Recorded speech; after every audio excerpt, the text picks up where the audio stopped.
बिस्मिल्लाहिर्रहमानिर्रहीम एंड अस्सलाम वालेकुम वंस अगेन। आज हम दो बहुत ही इंपॉर्टेंट ड्रग्स के बारे में बात करेंगे, one of which is omeprazole and other one is clopidogrel. Remember रखिएगा कि omeprazole is a proton pump inhibitor. Omeprazole proton pump inhibitor है। हमारे मैदे में एक्चुअली प्रोटॉन पंप होते हैं जो कि हाइड्रोजन आयंस को हमारे स्टमक के अंदर पंप करते हैं, जिसकी वजह से एसिड की प्रोडक्शन होती है। और नॉर्मल वर्ड्स में हम ये कह सकते हैं कि तेज़ाबियत जो हमारे स्टमक पे बनती है वो ड्यू टू प्रोटॉन पंप्स की वजह से बनती है।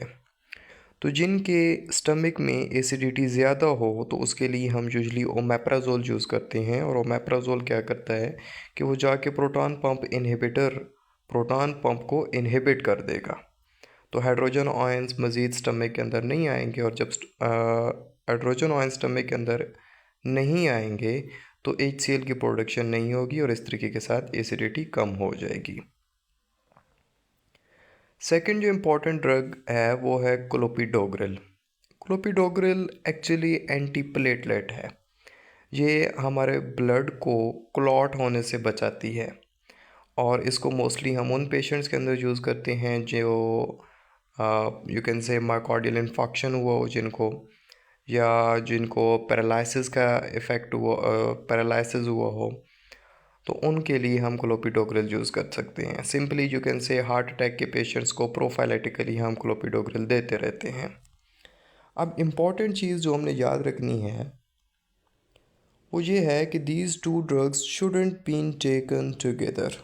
इन दो ड्रग्स को आप कभी भी इकट्ठा नहीं ले सकते। वाई? रीज़न क्या है? रीज़न ये है कि भाई क्लोपिडोग्रिल एक्चुअली प्रो फॉर्म में आती है।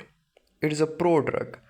अब प्रो ड्रग क्या होती है? प्रो ड्रग ऐसी ड्रग होती है जब हम लेते हैं तो वो हमारे बॉडी के अंदर जाके मेटाबोलाइज होती है, और मेटाबोलाइज होने के बाद एक्टिव फॉर्म में कन्वर्ट होती है और तब जाके अपना काम शो करती है।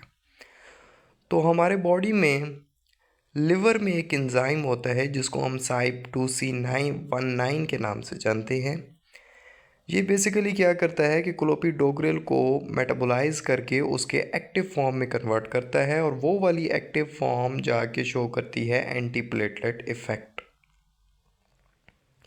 अब होता कुछ यूँ है कि जब हम ओमेप्राजोल और क्लोपिडोग्रिल दोनों एक साथ ले लेते हैं तो ओमेप्राजोल क्या करता है कि वो जाके CYP2C19, ये जो एंजाइम है लिवर के अंदर, इसको जाके इनहिबिट कर देता है।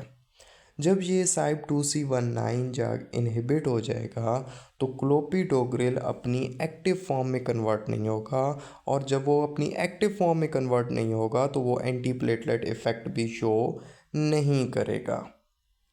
तो हम पेशेंट को क्या एडवाइस करते हैं? यूजली हम उसको यही एडवाइस करते हैं कि if you have a stomach issue, if you have high acidity and you are using clopidogrel too, तो आप H2 रिसेप्टर एंटागोनिस्ट यूज़ कर लें। जैसा कि आपके पास फैमोटिडीन हो गई, ये वाली टैबलेट्स हो गई, सिमेटिडीन हो गई, तो हम उनको H2 रिसेप्टर एंटागोनिस्ट की तरफ यूज़ करवाते हैं rather than omeprazole proton pump inhibitor से।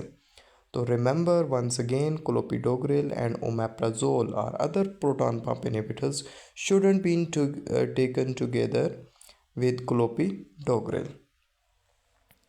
So,